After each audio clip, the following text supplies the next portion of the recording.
ओम नमो भगवते वासुदेवाय नमः। श्रीमन महर्षि वेदव्यास प्रणीत श्री हरिवंश पुराण हरिवंश पर्व अध्याय 6। पृथु का उपाख्यान। पृथ्वी का पृथु की पुत्री बनकर अनेक प्रकार के दूध देना तथा अनेक पात्रों एवं दुहने वालों का वर्णन।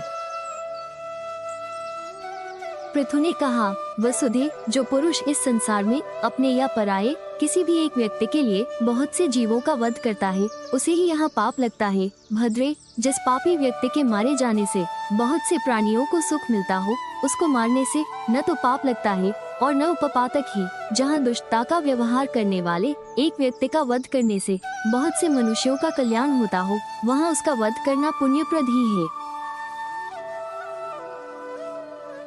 अतः वसुंधरे, यदि आज तू का हित करने वाले मेरे वचन को नहीं मानती है, तो मैं प्रजा के हित के लिए तेरा अवश्य वध कर डालूंगा।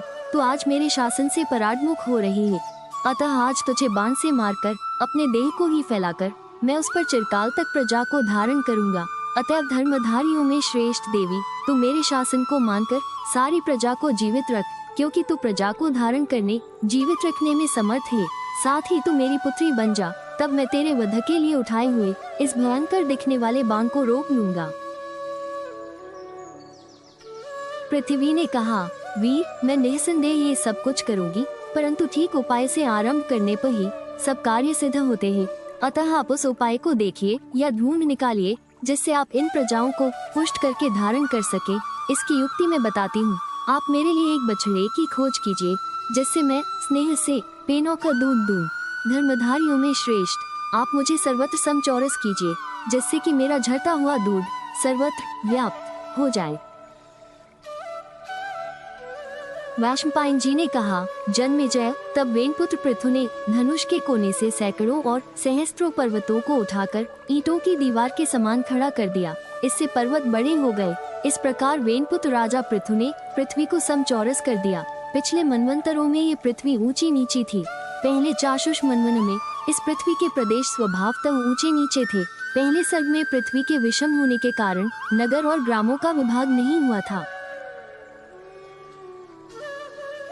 उस समय न किसी प्रकार का धान्य होता था, न गोरक्षा होती थी और न खेती होती थी, तथा न सत्य एवं मिथ्या से मिला हुआ वाणिज्य होता था। उस समय न लोभ था, न मत्सर। राजेंद्र, इस वर्तमान वैवस्वत मनवंतर के आने पर वेनपुत्र पृथु के समय से ही इन सभी वस्तुओं की उत्पत्ति हुई है। निष्पाप नरेश, जहाँ जहाँ ये भूमि सम हो गई, वहाँ वहाँ प्रजा ने रहना पसंद किया। हमने ऐसा सुना है कि वेनपुत्र पृथु द्वारा भूमि का दोहन होने से पहले प्रजाओं का आहार फल और मूल था, तथा वो भी उन्हें बड़ी कठिनता से मिलता था। पुरुष श्रेष्ठ, वेनपुत्र प्रतापी पृथु ने प्रभु स्वयंभुव मनु को बछड़ा बनाकर पृथ्वी से सब प्रकार के धान्यों को अपने हाथ में ही दुहा। तात उस दिन से सब प्रजा उसी अन्न से आज तक बढ़ रही है। भारत, सुना है फिर ऋषियों ने भी भूमि को दुहा था। उस समय सोम उनका बछड़ा हुआ। अंगिरा के पुत्र महातेजस्वी बृहस्पति दुहने वाले बने और छंद वेद पात्र बने थे। तपो में शाश्वत ब्रह्म अनुपम दुग्ध के रूप में प्रकट हुआ था।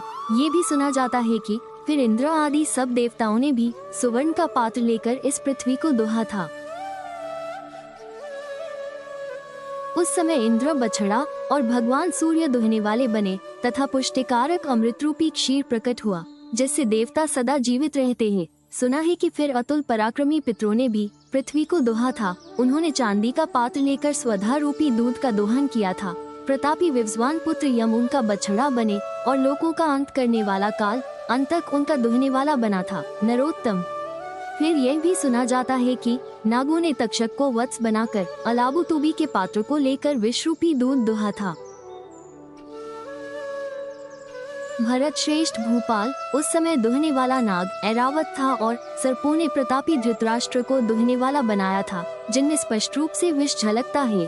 ऐसे ये विशाल शरीर वाले सर्प उस विष से अपनी आजीविका चलाते हैं। ये इस विष को खाते हैं और इस विष का प्रयोग कर दूसरा आहार प्राप्त करते हैं, तथा ये इस विषरूपी बल का सहारा लेकर इस संसार में अपनी प्रतिष्ठा बनाए हुए हैं। सुना जाता है कि असुरों ने भी लोहे का पात्र लेकर शत्रुओं को नष्ट करने वाली माया रूपी दूध को इस पृथ्वी से दुहा था।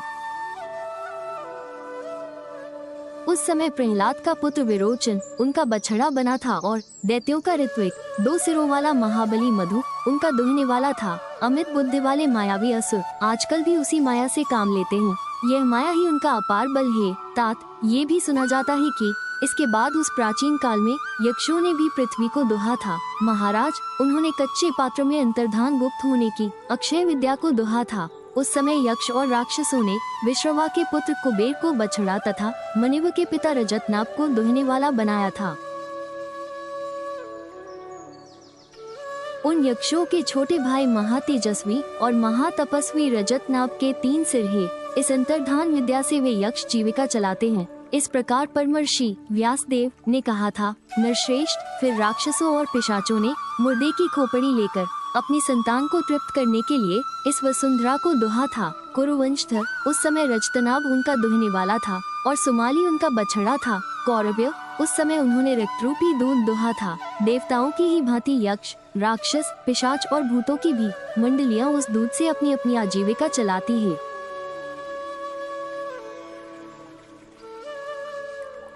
नरर्षभ, फिर अप्सराओं और गंधर्वों ने भी चित्ररथ को बछड़ा बनाकर पद्मपत्र में वसुधा से पवित्र गंधों को दोहा था। भरत सतम उस समय सूर्य के तुल्य तेजस्वी और अत्यंत बलवान महात्मा गंधर्वराज सुरुचि उनका दुहने वाला था। राजन, सुना जाता है कि पर्वतों ने भी पृथ्वी से मूर्तिमती औषधियों और नाना प्रकार के रत्नों को दोहा था। उस समय हिमाचल बछड़ा बना था। महागिरी मेरु दुहने वाला था तथा पत्थर के पात्र की दोहनी बनी थी। उस दूध से पर्वतों की वृद्धि हुई। राजन, सुना जाता है कि इसके बाद पलाश के पत्ते का पात्र दोना लेकर वृक्षों ने भी पृथ्वी का दोहन किया। जल जाने या कट जाने पर जो पुनः अंकुरित होने की शक्ति है वही उन्हें दूध के रूप में प्राप्त हुई थी। उस समय खिले हुए साल वृक्ष ने इस पृथ्वी को दोहा था और पाकड़ का वृक्ष बछड़ा बना था। इस प्रकार यह पृथ्वी धात्री विधात्री माता के समान सबका धारण पोषण करने वाली तथा पवित्र है। ये पृथ्वी समस्त चराचर प्राणियों का आश्रय स्थान और उत्पत्ति स्थान है। ये समस्त कामनाओं को पूर्ण करने वाली कामधेनु है तथा यही सब प्रकार के सस्यों, अन्न के पौधों को अंकुरित करने वाली है। पहले ये समुद्र तक की सारी पृथ्वी मधु और कैटभ के मेद चर्बी से भर गई थी, इसलिए मेदिनी नाम से विख्यात हुई। अतएव ये देवी ब्रह्मवादियों द्वारा मेदिनी कही जाती है। भरतवंशी राजन, फिर वेनपुत्र राजा पृथु के पुत्री रूप में अंगीकार करने पर ये देवी उनकी पुत्री बन गई। इससे ये पृथ्वी कहलाती है। पृथ्वी को पृथु ने अनेक भागों में विभक्त एवं शुद्ध किया। इसको अन्न आदि की खान बना दिया और समृद्धिशालिनी बनाकर इसे ग्रामों और नगरों की श्रेणियों से सुशोभित कर दिया। नृपश्रेष्ठ, महाराज पृथु ऐसे प्रभावशाली थे, अतएव सभी प्राणियों को निसंदेह उनकी पूजा तथा वंदना करनी चाहिए। वेद वेदांग के पारगामी महात्मा ब्राह्मणों को भी अत्रिकुल में उत्पन्न होने के कारण ब्रह्मयोनि एवं सनातन पुरुष विष्णु रूप पृथु के प्रति निश्चय ही नमस्कार करना चाहिए।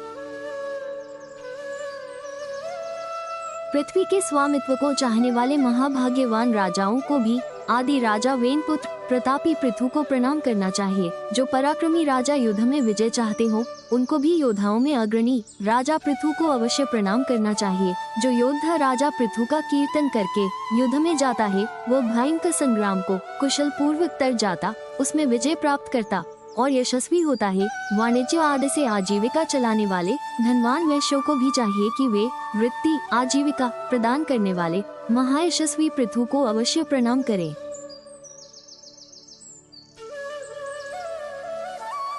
इसी प्रकार परम कल्याण चाहने वाले एवं ब्राह्मण, क्षत्रिय, वैश्य इन तीनों वर्षों की सेवा में परायण रहने वाले पवित्र शूद्रों को भी आदि राजा पृथु को प्रणाम करना चाहिए। मैंने तुमसे इन बछड़ों का, पात्रों का, दुहने वालों का और दुग्धों का वर्णन कर दिया। अब मैं तुमसे और क्या कहूँ। जो पुरुष प्रत्येक कल्प में होने वाले अतएव नित्य इस पृथु चरित्र को आदि से अंत तक सुनता है वह पुरुष पुत्र पौत्रों के साथ इस पृथ्वी पर चिरकाल तक आनंद करता है। इस प्रकार श्री महाभारत खिल भाग हरिवंश के अंतर्गत हरिवंश पर्व में पृथु के उपाख्यान की समाप्ति विषयक 6वां अध्याय पूरा हुआ। जय श्री कृष्ण।